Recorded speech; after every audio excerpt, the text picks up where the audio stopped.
Each time he each time he throws a shot, look where his hands are at. That chin is open and exposed for overhand right. Each time he strikes, he always leaves himself open for a huge counter. Look, hands are down. Both hands are down.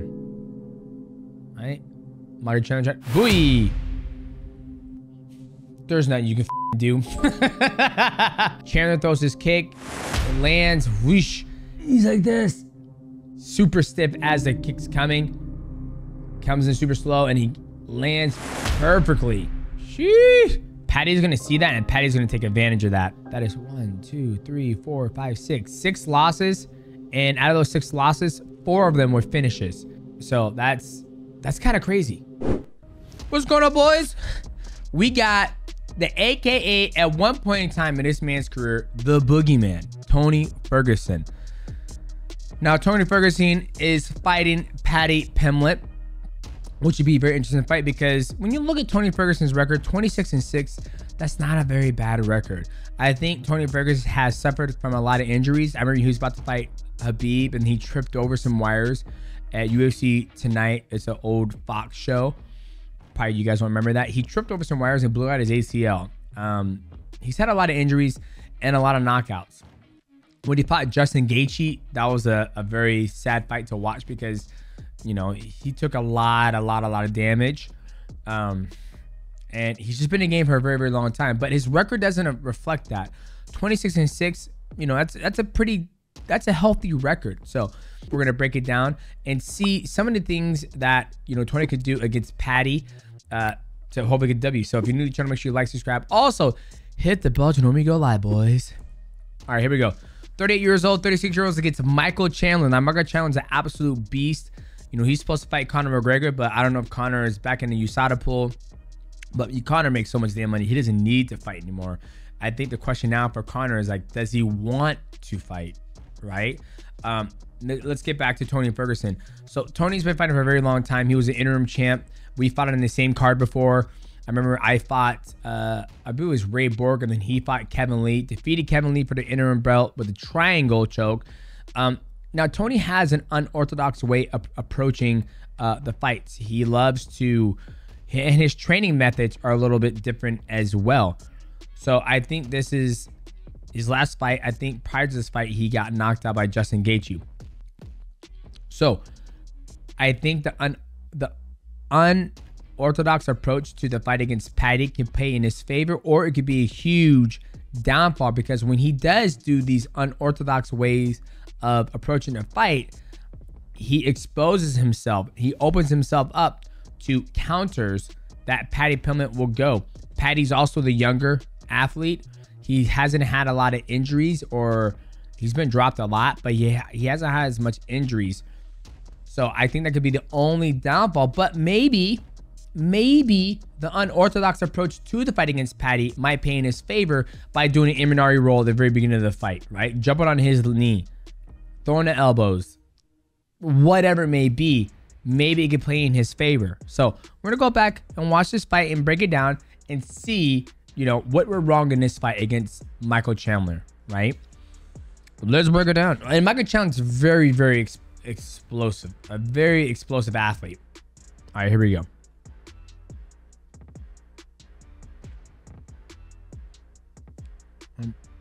Right away,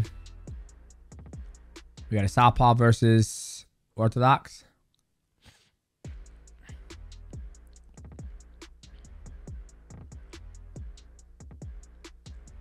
Different movement. He has this way of moving. He also is another athlete that goes southpaw to orthodox a lot.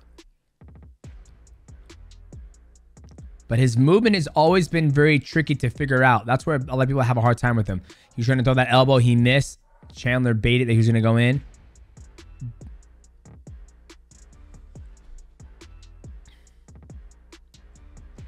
But he's just trying to figure it out. Chandler's just chilling right now.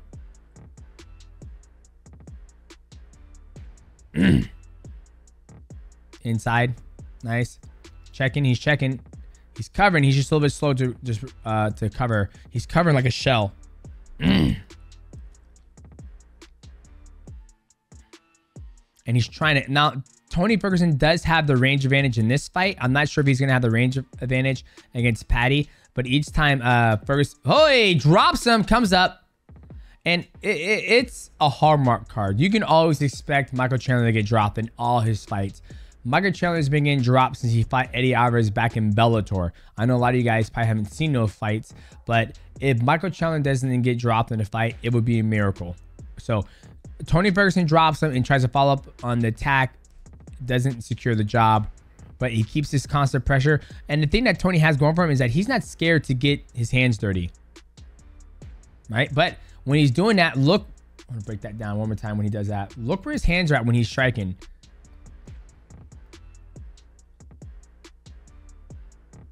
Overshot that right hand, that left hand. Each time he each time he throws a shot, look where his hands are at. Right? That chin is open and exposed for overhand right. Each time he strikes, he always leaves himself open for a huge counter. Huge counter. That's also because he throws everything he's got when he throws, right? What's going on, guys? This podcast is sponsored by G Fuel. Now, ladies and gentlemen, we all know we love to have that extra energy when we hit the gym or when you are gaming. So do yourself a favor, go to gfuel.com, and when you check out, make sure you use my promo code MIGHTY, and that will save you 20%. Now, G Fuel has all these amazing flavors. Mine is the Mega Man. I love the blueberry slushy. It's absolutely delicious. And the cool thing about G Fuel, it's not just all the caffeine, it's also the multivitamins in it, that which gives you the opportunity to not have a crash after you come off of the energy that you get from the amazing product. Now, ladies and gentlemen, go to gfuel.com. And when you check out, use my promo code MIGHTY to save 20%. And make it even easier for you guys, check the description. We made a link for you guys. Go there, click the link, promo code MIGHTY, get yourself some G Fuel and get fueled. Hunker down. Look at he throws. And it also could be because Michael Chandler is a shorter fighter, so he's constantly trying to like reach for him, reach underneath and pick him up. But see, every counter, his hands are down. Every counter, every punch. Southpaw. Push kick.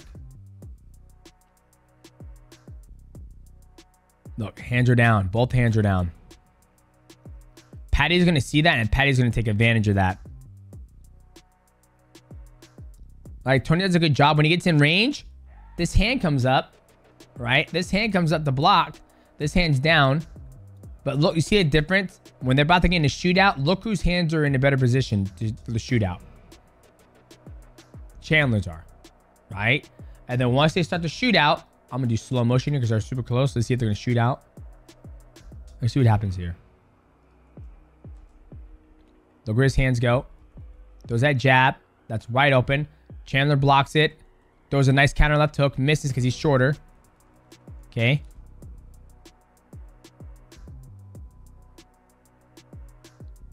Nice right hand. Misses though.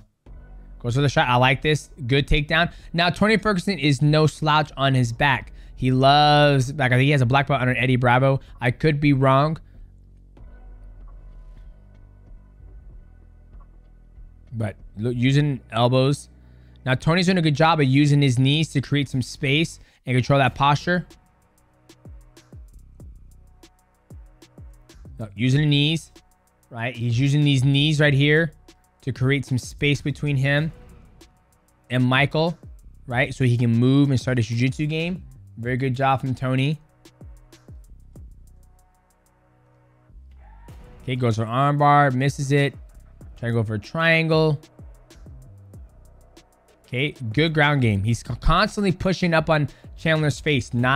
He's constantly pushing him to create some space with that knee shield. Looks great. I love it. Now, all he's got to do right here is he has his foot on his hips. Kick his hips out. Kick his hips out. Kick his hips out with your foot on it. That's perfect right there. Perfect frames. Love those frames. And that's what he's doing right now. He's trying to extend Chandler. Boom, kicks him out. Goes in. Chandler jumps back in there. Still punching him. Look, he's trying to go for armbar right here. Use the cage. Can't really get his hips off a line. Trying to climb again. His ground works great. He's doing very active on his ground. Very dangerous guard. Very dangerous guard. Once again, let go of the guard. Let go of the guard. Get your feet on his hips.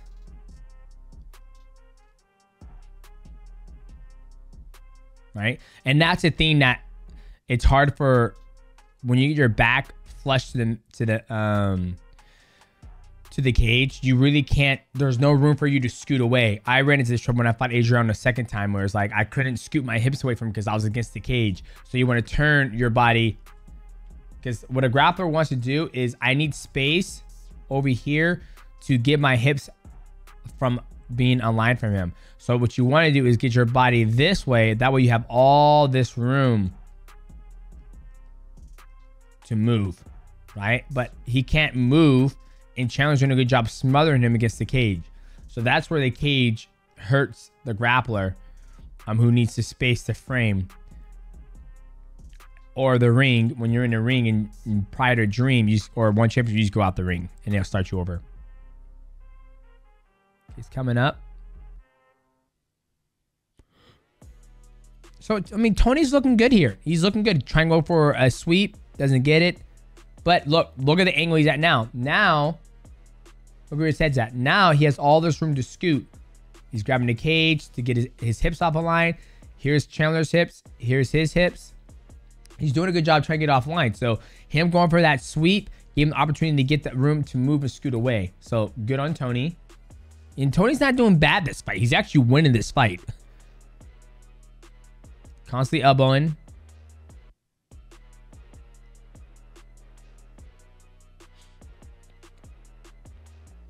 Like, I will give the first round to Tony. I think Tony won the first round easily.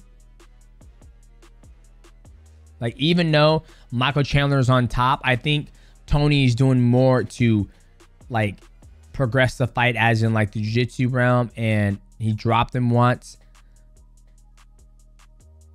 You know, that's, I would say. I mean, is Chandler beating him up on the ground? Yeah, but I think it's kind of even because they're elbowing each other. So, first round, I mean, Tony did not look bad.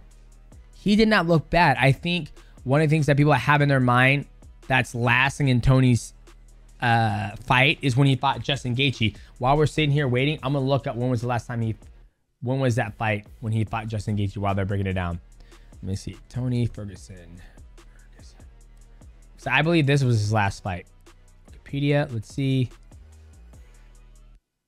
Oh, his last fight was Bobby Green, then Nate Diaz and Michael Chandler. So, oh, guillotine. Oh, my bad. My bad. So Bobby Green knocked him out. Okay, well, I thought this was his last fight. My bad. Okay, left hook lands.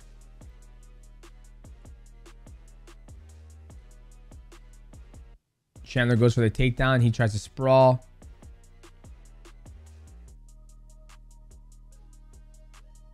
Nice elbow from Michael Chandler. Yeah, I would give the first round to Tony Ferguson. I thought he looked good. I thought he looked good in the first round. Okay, here we go. Once again, he gets right back in there. Crossing the distance, looking for his entry to take down his prey. All right. Michael Chandler. Booey. There's nothing you can do. There's nothing you can do, right? That's a shot that he threw and it landed. And it just landed, right? Like, Tony always has that kind of like lurking Grim Reaper look going on right now, like when he fights. And Chandler threw that kick right up the middle. It landed perfect, foot to the chin, and dropped him, right? If Tony would have stood up upright, it probably wouldn't have landed. If Tony would have moved left, it probably wouldn't have landed. As Eddie Alvarez told me, he goes, man, it's one of those knockouts where, man, if I would have dive, zip this way, I wouldn't have got knocked out. It's almost the same thing when I got knocked out from, what's his name? Adriano, when he threw that uppercut. If I would have moved my head this way, I would never got hit. If I would have moved my head up, never got hit. But I just moved in the right position right here got caught with the uppercut, and then he followed with the knee. So I felt like with this kick, it was just thrown at the right time for Michael Chandler, and it landed just perfectly. Like, picture perfect. Okay, let's see if they're gonna show a replay real quick. Just so I think the one of the ways this could have been avoided is Tony being more upright and having his hands here to go there, but his hands are kind of like this, moving around in different ways. Let's see if we get the replay. See this guy's muscles built like baby Hercules. All right, here we go. So only thing I say is, like, look at where his arms are at, right there. He's doing a good job circling, and then he reaches out. Chandler throws his kick, it lands, whoosh, and then Tony comes into the punch. He comes into the kick, and that's what made it even worse. He's reaching, blah, and gets hit by it, and he's just out cold, man. Right here, look, he reaches for it. As he's reaching for it, he's reaching, and then he's also coming down. He's like this. He's like this. He's super stiff as the kick's coming. Comes in super slow, and he lands perfectly. Sheesh. Right there.